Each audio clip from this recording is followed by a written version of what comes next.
வணக்கம். நம்ம இன்னைக்கு நற்றிணையில 36வது பாடல் குறிஞ்சி திணை பாடல் பார்க்க போறோம்.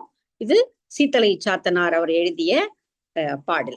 இந்த மாதிரி பாடல் நம்ம ஏற்கனவே 2-3 பார்த்திருக்கோம். இதே மாதிரியான பொருளுடைய பாடல். நான் தூங்காததற்கு காரணம் இருக்கிறது, இந்த ஊர் ஏன் தூங்கல அப்படிங்கிற மாதிரி பொருள் இந்த பாட்டுல வருது. முன்னாடி பாடல்கள்ல சில குறுந்தொகை பாடல்கள் நம்ம என்ன பார்த்திருப்போம்னா, நான் தூங்கல ஆனா இந்த ஊர் தூங்குது, இந்த ஊரே தூங்கிடுச்சு, மலை மேல இருக்கக்கூடிய நொச்சி பூவினுடைய இதழ்கள் கீழே விழக்கூடிய சத்தத்தை கேட்டுக்கொண்டு நான் படுத்திருக்கிறேன் அப்படிங்கிற பாட்டெல்லாம் பார்த்திருப்போம். அப்புறம் முட்டுவேன் கொல் தாக்குவேன் கொல் என் உயவு நோய் அறியாது துஞ்சும் ஊர்க்கே அப்படின்னு ஊர் தூங்குது, நான் தூங்கல அப்படிங்கிற பாடல் வந்திருக்கு. இங்க இந்த பாட்டுல நான் தூங்கல, அதுக்கு காரணம் இருக்கு. இந்த ஊர் ஏன் தூங்கல? இந்த அழுங்கல் ஊர், எப்பொழுதும் அலர் பேசி திரியக்கூடிய இந்த ஊர் இரவு நேரத்துல ஏன் தூங்காமல் இருக்கிறது அப்படின்னு தோழி சொல்ற மாதிரி இந்த பாடு. அப்போ இரவு சிறைப்புறமாக தலைவன் வருகிறான், இரவு நேரத்துல அவங்கள சந்திக்க வரான். நீ பாரு, நீ பகல் நேரத்துல வந்தா எல்லாரும் பாக்குறாங்கன்னு இரவு நேரத்துல வர, ஆனா இரவு நேரத்திலயும் எல்லாரும் தான் பாக்குறாங்க. ஏன்னா இந்த ஊர் அந்த மாதிரியான ஊர், இதோட ஊர்வாய மூட முடியாது. சோ வேற வழி கிடையாது, இனிமே பகல்லையும் ராத்திரிலையும் மாறி மாறி வராமல் திருமணம் செய்து கொள் விரைவாக அப்படிங்கறதுதான் வெளிப்படையாக சொல்ல வந்த பொருள். சோ இந்த பாடல் அதுதான் சொல்லுது. குறும் கை இரும்புலி கோள்வல் ஏற்றை பூநுதல் இரும்பிடி புலம்ப தாக்கி தாழ்நீர் நனம்தலை பெருகளிறு அடுவும் கல்லக வெப்பன் சொல்லின் தேரி யாம் என் நலம் இழந்தனமே. யாமத்து அலர்வாய் பெண்டிர் அம்பலோடு ஒன்றி புறையில் தீமொழி பயிற்றிய உரையெடுத்து ஆனா கவ்வைத்து ஆக தான் என் இழந்தது இவ்வழுங்கல் ஊரே. நான் புலம்புறதுக்கு காரணம் இருக்கிறது, இப்படிப்பட்ட ஊரினுடைய ஒரு தலைவனை நம்பி நான் என்னுடைய நலனை இழந்தேன். யாம் அப்படின்னு சொல்லி இங்க பண்மையில தோழி சொல்றேன். ஏன்னா தோழியோ தலைவியோட சுத்திக்கிட்டு இருக்கா, அவளுடைய துன்பம் இவளுக்கும் துன்பம். ஏன்னா இரவுல வர்றது, பகல்ல வர்றது, இரவு குறி மறுக்கப்படுகிறது வருவது, இப்படி எல்லா துன்பத்தையும் சேர்த்தவ சொல்றா. இப்ப முதல்ல வரக்கூடிய 3 வரி அந்த நாட்டு, அந்த எப்படிப்பட்ட நாட்டினுடைய தலைவன் அவன் அப்படிங்கிற வர்ணனை. குறுங்கை இரும்புலி கோள்வல் ஏற்றை, குறுகிய கைகளை உடைய புலியினுடைய அந்த முன்னங்கால்களை கைகள் அப்படின்னு சொல்றாரு. ஏன்னா அது கையால ஓங்கி அடிக்கும் இல்லையா, ஓங்கி அடிக்கிறதுக்கு அது முன்னங்கால்களை தான் பயன்படுத்தும், அதனால அது கையாக இங்க சொல்லப்படுகிறது. அது குறுகிய கைகளை உடையது அந்த புலி. குறுங்கை இரும்புலி, கோடுகளை உடைய, வரிக்கோடுகளை உடைய வலிமை மிகுந்ததாகிய அந்த புலியை அடித்து கொள்ளக்கூடிய ஆண் புலி, பொலிவு மிக்க நெற்றியை உடைய பூணுதல் இரும்பிடி புலம்ப, அழகான நெற்றியை உடைய, பிடி என்றால் இங்க பெண் யானை, பெண் யானை புலம்பும்படியாக களிறு ஆண் யானையை தாக்கி கொள்ளக்கூடிய கல் பாவிய ஒரு குன்று வழி, அந்த வழியாக தாழ்நீர் நனம் தலை பெருக்களிறு அடுவும், பெரிய களிறு நல்லா நன்றாக ஓங்கி வளர்ந்த அந்த களிரை குறுகிய கால்களை உடைய புலி ஓங்கி அடித்து கொன்றுவிடும். அதனுடைய பிடியான அந்த பெண் ஆண் யானையினுடைய துணையாகிய பெண் யானை வருந்தி புலம்பும். இப்படிப்பட்ட கல்லக வெப்பன், கற்கள் பாறைகள் நிறைந்திருக்கக்கூடிய வெற்பு மலைப்பகுதியை சேர்ந்தவனாகிய அந்த தலைவனுடைய சொல்லை கேட்டு அவனோடு காதல் கொண்டு அவனோடு உறவு கொண்டு நாம் யாம் எம் நலம் இழந்தனமே, நம்முடைய நலன் இதனால் இழக்கப்பட்டது,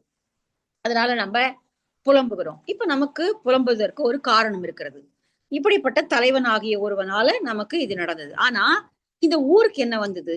இந்த ஊர் ஏன் எப்பொழுது பார்த்தாலும் அலர் தூற்றி கொண்டிருக்கிற, ஆரவாரமாக அலர் தூற்றி பேசக்கூடிய இந்த ஊர் ஏன் இன்னும் தூங்காம இருக்கு இரவு நேரத்துல? இதுக்கு என்ன ஆச்சு? இது பகல்லதான் இப்படி பேசுதுன்னா இரவு நேரத்துல கொஞ்சம் வாயை மூடி பேசாம இருக்க கூடாதா? இப்பவும் இப்படி பேசிக்கிட்டே இருந்த, அதாவது நீ வரதை யாராவது பாத்துருவாங்க நிச்சயமா. அப்ப ஒருத்தர் பார்த்தா போறோம், ஊர்ல எல்லாருக்கும் அது தெரிஞ்சுவிடும். அது கிராமங்களுடைய இயல்பு, அதுதானே நம்ம பல தடவை பார்த்திருக்கோம். அந்த ஊர் என்பது மிகச்சிறிய ஒரு சில குடியிருப்புகள் மட்டுமே இருக்கக்கூடிய ஒரு இடமா இருக்கும் எப்பவுமே. அதுவும் அந்த ஊர்ல யாரு புதுசா வந்தாலும் எல்லார் வீட்டுக்கும் அது தெரிஞ்சிடும். அதனால எல்லார் வீட்டுடைய பொது விஷயமும் எல்லாருக்குமான விஷயம்தான், அதனால ஒண்ணும் மறைக்க முடியாது. இப்ப இந்த தலைவன் புதிதாக வருகிறான் அப்படின்னா எல்லாருக்குமே எல்லாருமே அதை கண்டுபிடிச்சிருவாங்க, யார் இவன், எதுக்காக வரான், யாரை நோக்கி வரான் அப்படிங்கறது தெரிஞ்சிடும். அதனால இவங்க சொல்றா அலர்வாய் பெண்டிர் அம்பலோடு யாமத்து. யாமத்திலும் இந்த நம்ம அன்னைக்கே பார்த்தோம், யாமத்தை பின்னாடி சேர்த்துக்கணும் அப்படின்னு. அலர்வாய் பெண்டிர் அம்பலோடு ஒன்றி புறையில் தீமொழி பயிற்றிய உரையெடுத்து, புறையில் கொஞ்சம் கூட கலப்பில்லாத தீய மொழிகளை பேசக்கூடிய ஊர் இது. கொஞ்சம் அதாவது நாக்குல நரம்பு இல்லாம பேசுறது அப்படின்வாங்க இல்லையா, அந்த மாதிரி எல்லா அந்த மாதிரி ஒரே ஒரு சின்ன பொறி கிடைச்சா போதும் அவங்களுக்கு. அதை வச்சு அவங்க பல கதைகளை கட்டி விடுவார்கள். இதை கேட்கிறவங்களுடைய மனசு எவ்வளவு புண்படும் அதெல்லாம் யோசிக்கவே மாட்டாங்க. புறையில் தீமொழி, குறை இல்லாத, குற்றம் இல்லாத. ஆக்சுவலா குற்றம் இல்லாத அப்படிங்கிறது வந்து நன்மொழிக்கு தான் அட்ஜெக்டிவா வந்திருக்கணும், பெயரடையா. ஆனால் குற்றமில்லாத தீய மொழிகளை பேசக்கூடிய ஊர் இது. கொஞ்சம் கூட யோசிக்க மாட்டாங்க. இது சொன்னா அது என்ன ஆகும் அப்படிங்கறத யோசிக்கிறதே கிடையாது. அப்படியே வாயில வந்ததை பேச வேண்டியது. புறையில் தீமொழி பயிற்றிய உரையெடுத்து ஆனா கவ்வைத்து ஆக. கவ்வைன்னு ஆரவாரம். ஆரவாரமாக இது பலரை பற்றி புறம் பேசக்கூடிய ஊர் இது. இந்த ஊர் இப்பொழுது பகல் நேரத்துல மட்டும் இதை செய்யல, இரவு நேரத்திலும் இதை செய்து கொண்டிருக்கிறது.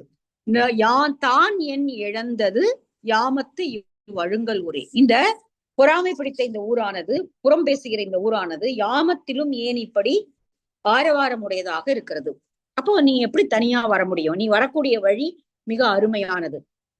அதாவது பெண் யானை நடுங்கும்படியாக ஆண் யானையையே அடித்து வீழ்த்தக்கூடிய புலிகள் உலாவக்கூடிய இடம். அந்த மாதிரியான ஒரு காட்டின் வழியாக, அந்த அந்த மாதிரியான காட்டை சேர்ந்து அந்த காட்டின் வழியாக நீ வருகிறாய்.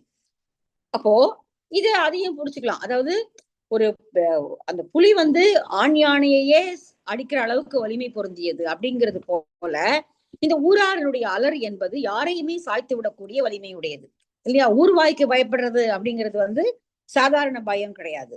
அதனால இப்படியே இந்த மாதிரியெல்லாம் பேசி பேசி பேசி நிச்சயமாக உறவினர்கள் ஒரு பெரிய ஒரு ஒரு களிரையே கொல்லக்கூடிய அளவிற்கான இழுக்கை செய்து விடுவார்கள். அது கூட சாதாரணம் தான். ஏதோ காட்டுல வாழற விலங்கு இவர் விலங்கு அடிக்குது அப்படின்னு. ஆனால் இந்த மனிதர்கள் அதை காட்டிலும் தீமை செய்யக்கூடியவர்கள். அதனால இந்த மாதிரியான பேச்சுகளுக்கு ஆட்பட்டுதான் எங்களுடைய நலத்தை நாங்கள் இழந்திருக்கிறோம். இந்த ஊர் தூங்காமல் இரவு நேரத்திலும் இதையே செய்து கொண்டிருக்கிறது. என்ன செய்வது? அப்ப நீ சிறைப்புறமாக இனிமே வர்றத வந்து நிறுத்திக்கோ. இப்ப சிறைப்புறமா வர்றது நிறுத்திக்கோன்னு என்ன அர்த்தம்? பார்க்க வராதன்னு அர்த்தம் இல்ல, கூடவே கூட்டிட்டு போய் பார்த்துக்கோ, அவ்வளவுதான். திருமணம் செய்து கொண்டு அதை வந்து அவளை பார்த்துக்கொள் அப்படின்னு சொல்லி மறைமுகமாக சொல்வதை போல இந்த பாட்டை இவர் அமைச்சிருக்கார். சோ இதுதான் இந்த பாட்டு. நம்ம ஒரு தடவை பாட்டை மட்டும் திரும்ப படிச்சிருவோம், நமக்கு புரிஞ்சிடும். குறுங்கை இரும்புலி கோள்வல் ஏற்றை பூநுதல் இரும்பிடி புலம்பத் தாக்கி தாழ்நீர் நனம்தலை பெருக்களிறு அடூம். அடூம்னு அழிக்கும் அல்லது வீழ்த்தும். கல்லக வெற்பன் சொல்லின் தேரி யாம் எம் நலம் இழந்தனமே. அவனுடைய சொற்களை கேட்டு உன்னை காதலிக்கிறேன், உன்னை பிரியேன், உன்னை திருமணம் செய்து கொள்வேன் என்றெல்லாம் அவன் சொன்னதெல்லாம் கேட்டு நம்பி என்னுடைய நலனை நான் இழந்தேன். அதனால நான் இரவுல தூங்காம இருக்கேன். ஆனா இந்த ஊருக்கு என்ன வந்தது?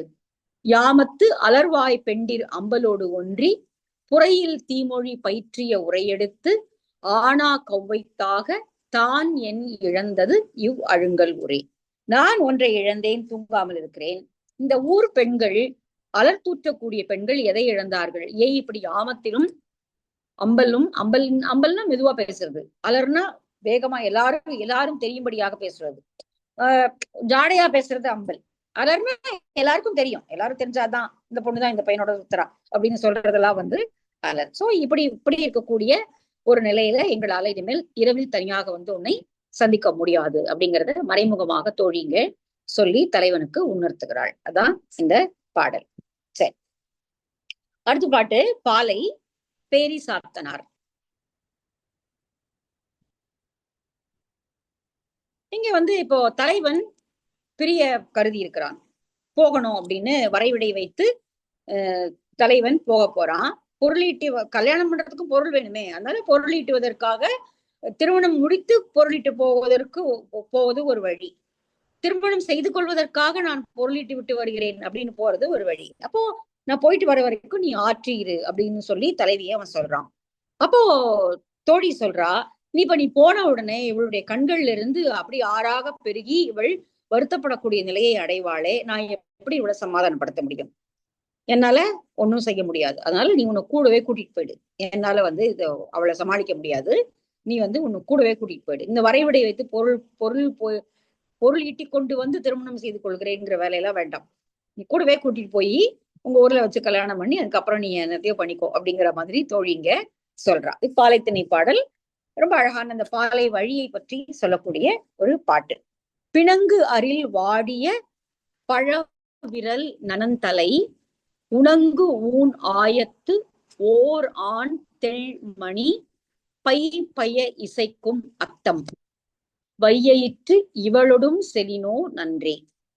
குவளை நீர் சூழ் மாமலர் அன்ன கண் அழ கலை ஒழி பிணையின் கலங்கி மாறி அன்பிலிர் அகரீர் ஆயின் என் பரம் ஆகுவது அன்று இவள் அவலம். நாகத்து அணங்குடை அருந்தலை உடலி வலன்ஏர்பு ஆர்கலி நல்லேறு திரிதரும் கார்சை மாலை வரும் பொழுதே. 3-4 விஷயங்களை இந்த பாட்டுல தோடி சொல்றான். பேரிசாத்தனார் எழுதிய பாட்டு. இப்போ நீ வரைவை காரணமாக வைத்து பொருளிட்டி கொண்டு வருகிறேன் என்று சொல்லி பிரிந்து போக நினைக்கிறாய். ஆனா இப்ப நீ பிரிந்து போன இப்போ திருமணம் செய்து கொண்டு பிரிந்து போனால் அது ஆற்றி இருத்தல். அப்போ எல்லாருக்கும் தெரியும் திருமணம் ஆயிடுச்சு அப்படின்னு தெரியும். அவன் வந்துருவான், பிரிஞ்சு போயிருக்கான், அவன் வந்துருவான் அப்படின்னு சொல்லி ஒரு வீட்டுல இருந்து அந்த இல்லற கடமைகளை ஆற்றிக்கொண்டு அவள் காத்திருத்தல் அப்படிங்கிறது ஒரு கஷ்டமான வேலை கிடையாது. ஓரளவுக்கு அது கஷ்டம்னா கூட அது ஓரளவுக்கு பரவாயில்லை. ஆனால் இப்ப இன்னும் திருமணமே ஆகல, இவன் பொருள் வயிறு பிரிவதற்காக பிரிஞ்சு போறான். அவன் எப்ப சம்பாதிச்சு முடிப்பான், எப்ப கல்யாணம் பண்ணிப்பான் தெரியாது. இப்ப அதுக்குள்ள வேற்று வரைவு நடந்துடலாம். அல்லது இவர்கள் உடல் ரீதியாக ஒன்று சேர்ந்ததுனால உடல் வேறுபாடுகள் வேற ஏதாவது வந்ததுன்னா அதையும் வெளியே சொல்வதற்கு வழி கிடையாது. அதுதான் நம்ம பார்த்திருக்கோம். தொல்காப்பியத்துல ஒரு விதியே இருக்கிறது, களவு காலம் என்பது நீண்ட காலம் நீடிக்க கூடாது அப்படிங்கிறதுக்கு சில மாதங்க வரையறை தான் வச்சிருக்காங்க. என்றால் ஒரு இயற்கையின் காரணமாக ஒரு பெண்ணினுடைய பருவ உடல்ல ஏறக்கூடிய மாற்றங்கள் ஆணுக்கு அந்த பிரச்சனை கிடையாது. ஆனால் ஒரு பெண்ணுக்கு அந்த மாற்றம் வரும்பொழுது அவள் அவமானப்பட நேரிடும். அதனால இவ்வளவு காலத்துக்கு மேல் நீட்டிக்க கூடாது அப்படிங்கிற வரையறை இருக்கிறது. இப்ப நீ பாட்டுக்கு இப்ப போற, இப்ப கொஞ்ச நாள் சந்திச்சு நீ பாட்டுக்கு போற, திரும்பி எப்ப வருவேன்னு தெரியாது. அதனால நீ பேசாம கூட கூட்டிட்டு போய் கல்யாணம் பண்ணிட்டு அதுக்கப்புறமா போ. ஏன்னா இவ அழறத என்னால தாங்க முடியாது. இவள் இப்ப நீ கிளம்பி போயிட்டேன்னா அப்புறம் அழ ஆரம்பிச்சிருவான். அந்த அழுகை நான் எப்படி நிறுத்துறதுன்னு எனக்கு தெரியாது. அதனால அதுவும் எப்படிப்பட்ட கார்காலம் என்றால் அது பெரிய இடி இடித்து அந்த இடி விழுந்து பாம்பினுடைய தலையே துண்டாகும்படியான இடி இடிக்கக்கூடிய கார்காலம் வரப்போகிறது. இப்ப அடுத்து வரக்கூடியது கார்காலம் தான்.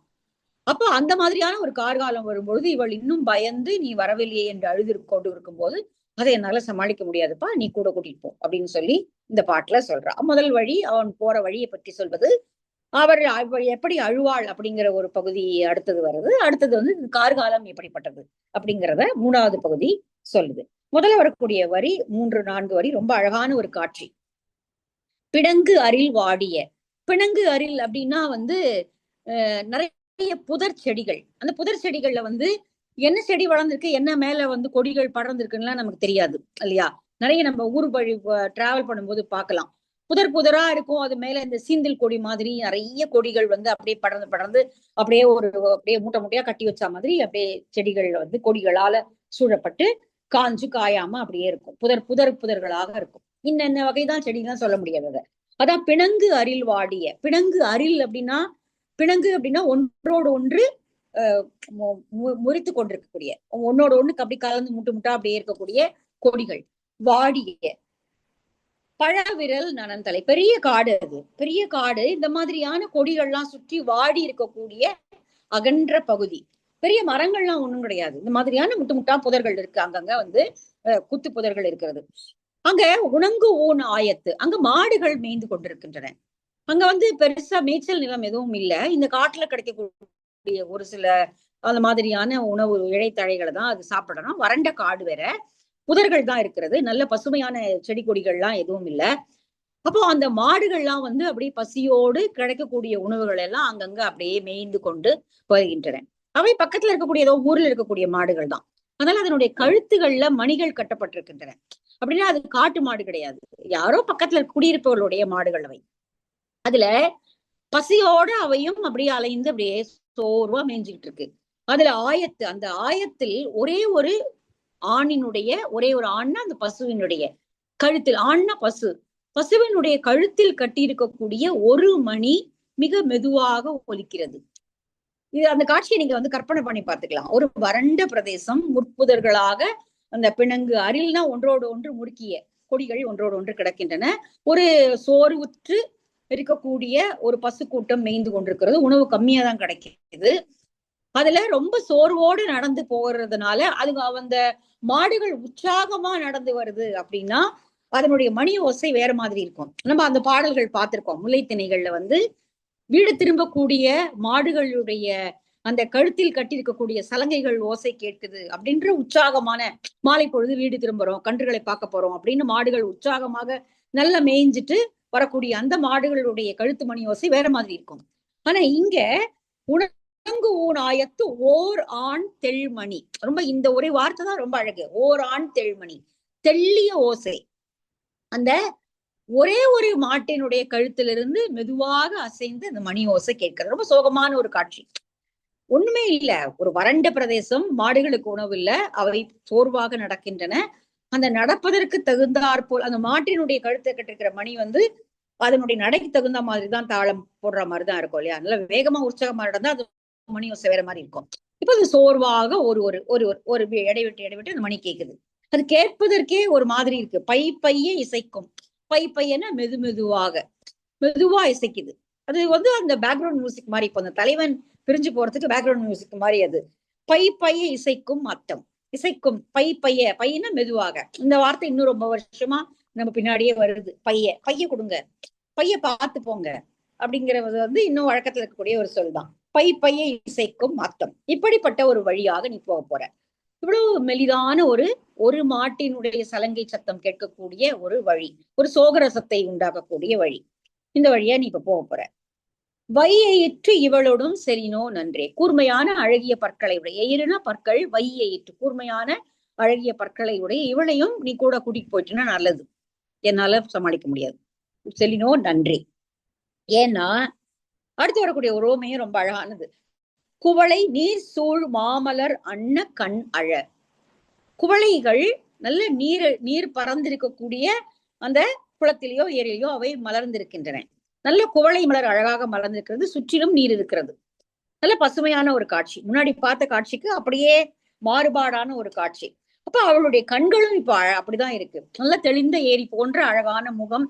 அந்த முகத்துல கோலை போல கண்கள், நல்ல ஃப்ரெஷ்ஷா பூத்த கோலை மாதிரி இருக்கா இப்போ அவளுடைய கண்கள். இப்போ அப்படியே நீரில் புதிதாக மலர்ந்த குவளை மலர்களை போல இருக்கிறது.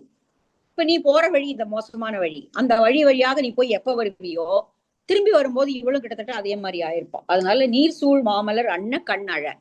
நீர் சூழ்ந்திருக்கக்கூடிய ஒரு குளத்தில் பசிய ஒரு குவளை மலர் மலர்ந்து எழுந்து நிற்பதை போல இருக்கக்கூடிய அவளுடைய அழகிய கண்களில் இருந்து இப்பொழுது நீ விட்டுட்டு போயிட்டேன்னா கண்கள்ல இருந்து நீர் நிற்காமல் வடிந்து கொண்டே இருக்கும், அழுது கொண்டே இருப்பாள். கலை ஒளி பிணையின் கலங்கி. இதுவும் அதேதான். முன்னாடி வந்து எப்படி களிரை புலியால் கொல்லப்பட்ட களிருக்காக பிடி பெண் யானை இறங்கி அழுமோ அதே போல தன்னுடைய மான் இணையை இழந்த பெண்மான் எப்படி கலங்கி நிற்குமோ அது போல பெரும்பாலும் நம்ம கதைகள்லயும் பார்த்திருக்கோம். வேடர்கள் அம்பு விடும் பொழுது ஆண்மானை தான் கொள்றாங்க, பெண்மானை கொள்றது இல்ல இல்லையா? பெரும்பாலும் பெண்மானை கொள்றது இல்ல, ஆண்மானுக்கு தான் குறி வைக்கப்படுகிறது பெரும்பாலும். அப்போ வந்து இல்ல வைக்கிற குறி ஆண்மானை தான் தாக்குது. அப்போ பெண்மான் வந்து இறங்கி அழக்கூடிய அந்த காட்சியை போல இவள் வந்து அந்த காட்சியும் இவன் சொல்றா. அதுவும் அந்த ஆணினுடைய மணி ஓசையும் சோகத்தை கொடுப்பது. இந்த ஆண்மானை இழந்த பெண்மான் வருந்துவதும் சோகத்தை கொடுக்கக்கூடியதுதான். கலை ஒளி பிணையின் கலங்கி மாறி அன்பிலிர் அகரீராயின் என் பரம் ஆகுவது அன்று. சோ இப்ப அது போல நினைத்து இவள் அழக்கூடிய காட்சியை நினைத்தால் அது என்னால தவிர்க்கக்கூடியதோ அல்லது என்னால் தாங்கிக் கொள்ளக்கூடியதோ அல்ல. என்னால் அதை செய்ய முடியாது. இந்த அடுத்து வரக்கூடிய தொடர்ந்து வரக்கூடிய காலம் வேற கார்காலமாக இருக்க போகிறது. இந்த கார்காலம் எப்படிப்பட்டது? நாகத்து அணங்குடை அரும்தலை உடலி வலநேர்வு ஆர்கலி நல்லேறு திரிதரும். ஆரவாரம் மிகுந்த இடியோசையை செய்யக்கூடிய மேகங்கள், ஆர்கலி வலநேர்வு. இந்த வலநேர்வு நம்ம நிறைய பாட்டுல பார்த்திருக்கோம். வலப்புறமாக மேகங்கள் எழுந்து மழையை பொழிவிக்க ஆரம்பிக்கும் அப்படின்னு ஒரு நெடுநல் வாடையில வருது. நம்ம இதுல பார்த்தோம், முல்லைப்பாட்டுல பார்த்தோம். மழை நேர்வு அப்படின்னா வலப்பக்கமாக எழுந்து அவை மேகங்கள் கருமேகங்கள் சூழ்ந்து வருவது அப்படிங்கிறது வந்து இதுல வர நிறைய பாடல்கள்ல அது அப்படி வருது. நாகத்து அணங்குடை அருந்தலை உடலி. நாகத்து பெரிய நாகங்கள், அதாவது இடி விழுந்து பாம்புகளுடைய தலை துண்டிக்கப்படும் அப்படிங்கிறது வந்து அந்த காலத்து வழக்கமா இருந்திருக்கலாம். அந்த மாதிரி நம்பிக்கையில ஒன்னா இருந்திருக்கலாம். இடி ஆனா இடி விழுந்தா எரிஞ்சு போகும், மரங்கள் பச்சை மரங்களே எரிஞ்சு போகும். ஏன்னா அதனுடைய அதனுடைய மின் சக்தி வந்து அவ்வளவு அபரிமிதமானது. அது மாதிரி நிறைய மழை காலங்கள்ல அந்த ஓபன் இந்த இதுல வயல்வெளிகள்ல இடி தாக்கி இறந்தவர்களுடைய எண்ணிக்கை இந்தியாவிலேயே ரொம்ப அதிகம் தான். நிறைய ஊர்கள்ல வந்து இடி தாக்கி இறந்தவர்களுடைய எண்ணிக்கை வந்து கார்காலத்துல ரொம்ப மிக அதிகமாக இருக்கக்கூடிய புள்ளி விவரங்கள்லாம் இருக்கு. நேரா அப்படியே வந்து தலையில விழுந்துரும் இடி, அவ்வளவுதான், ஒண்ணுமே பண்ண முடியாது. அப்போ இங்கே வந்து ஒரு வலிமையான உடனே சட்டென்று ஓடிவிடக்கூடிய பாம்பின் மேலே இடி விழுந்து அந்த இடி அதனுடைய தலையை தனியாக துண்டித்து விடக்கூடிய அளவிற்கு வலிமையான இடி விடக்கூடிய கார்காலம் அது. ஆர்களி நல்லேறு திரிதரும் கார்சை மாலை வரும் பொழுதே இடித்து முழங்கி இடி ஏறு.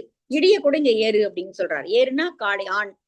இங்க அந்த ஒரு நல்ல கனத்த மழையை பொழிவதற்காக கர்ஜித்து கொண்டு வரக்கூடிய அந்த மேகம் ஒரு இடி ஏறு போல இருக்கிறது. அதுக்கு பால் கிடையாது, மேகத்துக்கு எந்த பாலும் கிடையாது, அது ஆண் பாலோ பெண் பாலோ இல்ல.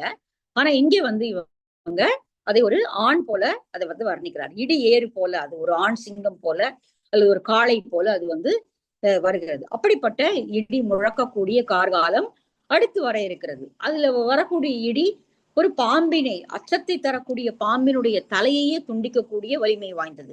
அப்ப அந்த கார்காலம் இவளை என்ன செய்யும்? இவள் இன்னும் மோசமாக பாதிக்கப்படுவாள். அதனால நீ என்ன செய்யறன்னு பேசாம கூடவே கூட்டிட்டு போயிடு. இவளை வந்து இப்படி எல்லாம் விட்டுட்டு போய் வரைவிடை வைத்து பொருள் செய்து வருகிறேன் என்றெல்லாம் சொல்லிவிட்டு போக வேண்டாம். திருமணம் செய்து கொண்டு வீட்டுல கொண்டு போய் வச்சுக்கிட்டு நீ அப்புறம் பொருள் தேடி எங்க வேணாலும் போ, என்னை விட்டுட்டு போகாத, எங்கிட்ட விட்டுட்டு போகாத, நான் பாத்துக்க மாட்டேன் அப்படின்ற மாதிரி இங்க தோழி வந்து தலைவனிடம் சொல்கிறாள். அதுதான் இந்த பாடல். பேரி சாத்தனார் எழுதிய பாடல். இப்படி ஒரு விலங்குகளை ஓமையாக சொல்லி அந்த பிரிவு துன்பத்தை அதிகப்படுத்துவது அப்படிங்கிறது வந்து நிறைய பாட்டுல வந்துருச்சு. நிறைய பாட்டுல நம்ம வந்து அந்த மாதிரி இதை பார்த்துட்டோம். ஆனா திரும்ப திரும்ப குரங்குகள், மான், யானை இதுதான் வருது. வேற விலங்குகளை பற்றி பெரிய பேச்சு எதுவும் இல்லை. எவ்வளவோ விலங்கு இனங்கள் இருந்திருக்கலாம். ஆனால் இந்த ஜோடியாக சொல்லப்படுவதுல வந்து யானையும் மான் தான் அதிகமா சொல்லப்படுது. ரெண்டு இதுவாக இருக்கு. இல்லைன்னா அன்னப்பறவைகள் அந்த மாதிரி இணையாக சொல்லப்படுபவை இவைதான் சொல்லப்படுது. ஒரு பேட்டர்னை வந்து அவங்க வச்சிருக்காங்க பாட்டு எழுதுறதுக்கு அப்படிங்கிறது தெரியுது. சோ இதான் இந்த பாடல். தோழி, நீ வந்து உடன் கூட்டிக் கொண்டு செல், என்னால் இவளை ஆற்று வைக்க இயலாது, எனவே வேற வழி இல்லை அப்படின்னு சொல்லி தலைவனிடம் சொல்லி அவனை நிறுத்துகிறாள். ஒண்ணு போகாம நிறுத்துவாள், இல்ல கல்யாணம் பண்ணிக்கோன்னு சொல்வா. இந்த ரெண்டு தான் இந்த பாட்டினுடைய பொருள். சரி, பாட்டை ஒரு தடவை பார்த்துக்குவோம். பிணங்கு அரில் வாடிய பழவிரல் நனந்தலை உணங்கு ஊன் ஆயத்து ஓர் ஆண் தெள்மணி. இந்த வார்த்தை தான் ரொம்ப அழகா இருக்கு. ஆயத்து ஓர் ஆண் தென்மணி. நம்ம அப்படியே கற்பனை பண்ணி பார்க்கலாம். ஒரே ஒரு மணி ஓசை மட்டும் அப்படி கேட்குது அப்படிங்கிறது வந்து ஒரு சோகத்தை கொடுக்கக்கூடிய ஒரு காட்சி. பை பைய இசைக்கும் அத்தம் வையிற்று இவளோடும் செலினோ நன்றி. குவளை நீர் சூழ் மாமலர் அன்ன கண் அழ கலை ஒளி பிணையின் கலங்கி மாறி அன்பிலிர் அகரீர் ஆயின் என் பரம் ஆகுவது அன்று இவள் அவலம். நாகத்து அணங்குடை அருந்தலை உடலி வலநேர்பு ஆர்களி நல்லேறு திரிதரும் கார்சை மாலை வரும் பொழுதே. இன்னும் வரல கார்காலம், ஆனா வந்துருச்சுன்னா இவளுடைய துன்பத்தை என்னால் தாங்கிக் கொள்ள முடியாது அப்படின்னு தோழி சொல்றான். சரி, அது அந்த பாடல். அடுத்தது 38 நெய்தல் திணை பாடல் பார்க்கலாம்.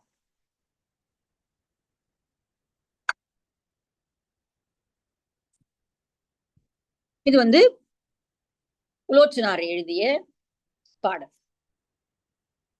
இது நம்ம ஏற்கனவே படிச்ச ஒரு பாடலுடைய பொருள் இந்த பாட்டிலையுமே இருக்கு. தலைவன் கூட இருக்கும் பொழுது நான் ரொம்ப மகிழ்ச்சியோட இருக்கேன், தலைவன் இல்லாத போது என்னுடைய நிலைமை வேற மாதிரி ஆகிடுது, ரொம்ப வந்து வருத்தத்துக்குரியவர்களாக நான் ஆகிவிடுகிறேன் அப்படின்னு சொல்ற மாதிரி பாடல் நம்ம ஏற்கனவே முன்னாடி குறுந்தொகையிலையும் படிச்சிருக்கோம். காதலர் உழையராக பெரிது வந்து சாறுகொள் ஊரின் புகழ்வேன் மன்ற. அப்புறம் அவன் விட்டுட்டு போன பிறகு அத்தம் போகிய புலப்பில் போல புல்லென்று அணிலாடு முன்றில் போல புலப்பில் போல புல்லென்று அப்படிங்கிற ஒரு பாட்டு வரும்.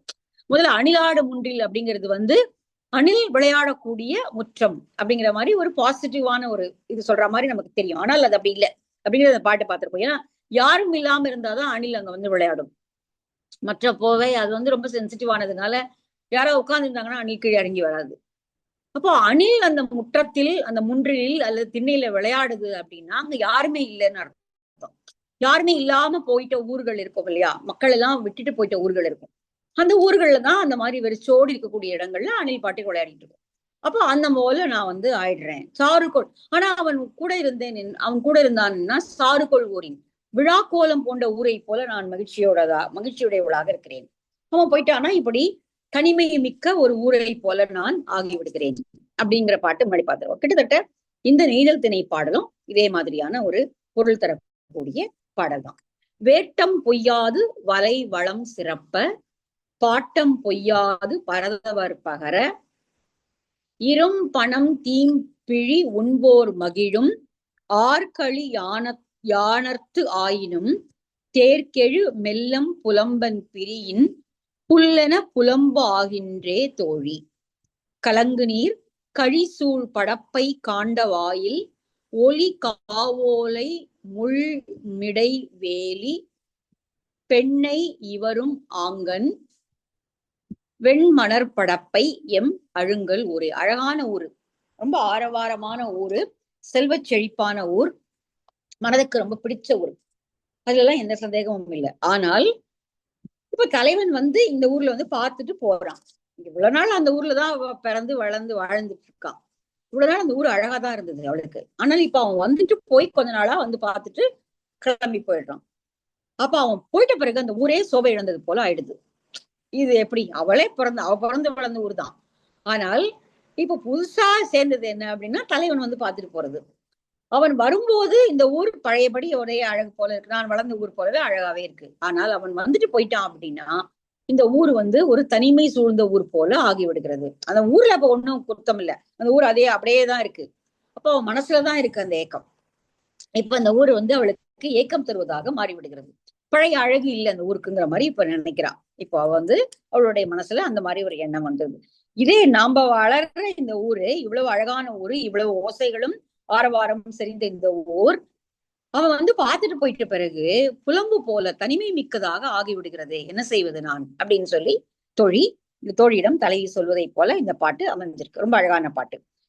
வேட்டம் பொய்யாது வலை வளம் சிறப்ப, பரதவர்கள் வாழக்கூடிய நெய்தல் நிலம். வேட்டம் பொய்யாது, வேட்டை எப்படின்னா எப்படி வேடர்கள் காட்டுக்குள்ள போய் விலங்குகளை வேட்டையாடுவார்களோ இவர்கள் படகில் வலை எடுத்து கொண்டு போய் மீன்களை வேட்டையாடி கொண்டு வருவார்கள். அதுதான் இங்க சொல்றாரு. வேட்டம் பொய்யாது வலை வளம் சிறப்ப. வயல் வளம் எப்படி பயிரை கொடுக்குமோ அதே போல வலை வளம் என்பது மீன்களை கொடுக்கும் இல்லையா. அதான் வேட்டம் பொய்யாது வலை வளம் சிறப்ப. இவர்கள் வலை வீசி பிடித்தார்கள் என்றால் ஒரு வலை வீச்சு கூட தப்பாது, நிச்சயமாக எல்லா வலைகளிலும் மீன்கள் ஆக்கப்படும். அந்த அளவிற்கு வளமான ஒரு வேட்டையை அவர்கள் செய்துவிட்டு வருவார்கள். சோ அதனால எப்பவுமே அவங்க வலை நிறைய மீன்களை பிடிச்சிட்டு ஊருக்குள்ள திரும்பினாங்க அப்படின்னா அப்ப அந்த கடற்கரை எப்படி இருக்கும்னு யோசிச்சு பாருங்க. அப்படி ஒரு ஆரவாரமா இருக்கும்.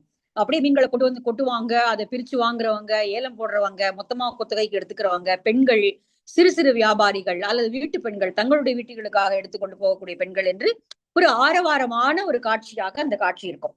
ரொம்ப அழகா ஜோடி குரூஸ் அதை எழுதியிருப்பார். கீதா தான் நம்ம டிரான்ஸ்லேட் பண்ணாங்க அந்த புக்கையுமே. அந்த கொற்கை ஆழி சூழல் எல்லாமே அந்த கடற்கரை காட்சியை அவர் காமிச்சிருப்பார். அந்த மீன்கள் எப்படி கொட்டுவாங்க, அங்க எந்த மாதிரியான வாசனை இருக்கோங்க, அப்புறம் அங்க மக்களுடைய நடமாட்டமும் ஆரவாரமும் எப்படி இருக்கும் அப்படிங்கறதெல்லாம் ரொம்ப அழகா இருக்கும் அந்த நாவல்கள் எழுதப்பட்டிருக்கும்.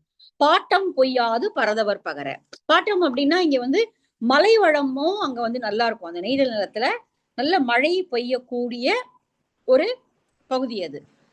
நல்ல மழையும் பெஞ்சு நல்ல வலைகள் காரணமாக வரக்கூடிய வேட்டைகள்ல அவங்க மீன்களும் நிறைய பிடிச்சிட்டு வர்றதுனால அந்த ஊர் ஓரளவுக்கு செல்வ செழிப்பான ஊர். நல்ல வேலை செஞ்சு மனசு திருப்தியா இருக்கும் பொழுது அவர்கள் போயிட்டு வந்த உடனே அந்த உடல் வலி தீர, கூடவே நல்ல வேட்டை நடந்ததை மகிழ்வதற்காக அவர்கள் அந்த நெய்தல் நிலங்களில் எல்லாம் பனை மரங்கள் வளர்ந்திருக்கின்றன. நிறைய பனை மரம், நிறைய பார்த்தா கடற்கரை ஓரங்கள்ல பனை மரங்கள் நன்றாகவே செழித்து வளரும். நல்ல பனங்காடுகள் பனம் தேரி காடுகள்ல கடற்கரை ஓரங்கள் இருக்கிறத நம்ம பார்க்க முடியும். அப்போ அந்த பனங்கல் இறக்கக்கூடிய ஒரு இதுவும் அவங்க கிட்ட இருந்திருக்கு. பணம் இயற்கையாக கிடைக்கக்கூடிய பனங்கல்லை அவர்கள் அருந்துகிறார்கள். இரும் பணம் தீம்பிழி உண்போர் மகிழும். இரும் பிழிந்து எடுத்த இந்த பனையில இருந்து நிறைய பனை மரங்கள் இருக்கிறதுனால கல்ல காய்ச்சி இறக்குறாங்க. அதையும் அவங்க குடிச்சு ஆரவாரத்தோட மகிழ்ந்து குடித்துக் கொண்டிருக்கிறார்கள். ஆர்கலி யானர்த்து ஆயினும், யானர்னா புதிய வருவாய், புதிய வருவாயை நாள்தோறும் தரக்கூடிய ஆரவாரம் மிகுந்த இயற்கை வளமும் இருக்கிறது, கடல் வளமும் இருக்கிறது, நல்ல வலை வளம் வருகிறது, பிடிச்சு கொண்டு வராங்க, உடனே நல்ல காசு கையில புழல்றதுனால பணம் கள்ளை குடித்து ஆரவாரமாக இருக்கிறார்கள். சோ இப்படிதான் அந்த ஊர் இருக்கு. எப்பவுமே இந்த மாதிரி இருக்கக்கூடிய ஒரு ஊர் தான். ஆயினும் தேர்கெழு மெல்லன் புலம்பன் பிரியின், இவ்வளவு நாள் அந்த ஊர்ல தானே வாழ்ந்துட்டு இருக்கா. அவளும் ஒரு பரதவர் குடி பெண் தான். இவ்வளவு நாள் இந்த ஆரவாரத்தெல்லாம் பார்த்து மகிழ்ந்துதான் அவளும் விளையாடிட்டு நல்லா சிரிச்சு விளையாடிட்டு இருக்கா. ஆனால் இப்ப கொஞ்ச நாளா அவன் வந்து பார்த்துட்டு பிரிஞ்சு போறான். கொஞ்சம் பார்த்துட்டு அவன் பிரிஞ்சு போன உடனே இவளுக்கு அப்படியே ஒரு புலம்பு, தனிமை சூழ்ந்தது போல ஆகிவிடுகிறதாம். அப்ப அது ஊரினுடைய குற்றம் அல்ல, அவளுடைய மனதினுடைய தவிப்பு அது. மெல்லம் புலம்பன் பிரியின் புல்லென புலம்பாகின்றே. புல்லென அப்படின்னா ஒண்ணுமே இல்லாம ஒரு ஒரு கல்யாணம் எல்லாம் முடிஞ்சு எல்லாரும் போயிட்டு ஒரு கல்யாணம் வீட்டு எப்படி இருக்கும், ஒரு விழா முடிஞ்ச பிறகு அந்த இடம் வந்து எப்படி ஒரு தனிமை சூழ்ந்ததாக ஆகிவிடும். அல்லது ஒரு சினிமா தியேட்டர் முதல்ல கொஞ்சம் கொஞ்சமா ஈவன் அந்த ஓமையை வந்து வள்ளுவர் கூட பயன்படுத்தியிருக்காரு. ஒரு பணம் வரும் பொழுது கொஞ்சம் கொஞ்சமா சூதாட்ட அவைக்களத்துக்குள்ள மக்கள் ஒத்தரா வர்றது போல வரும்.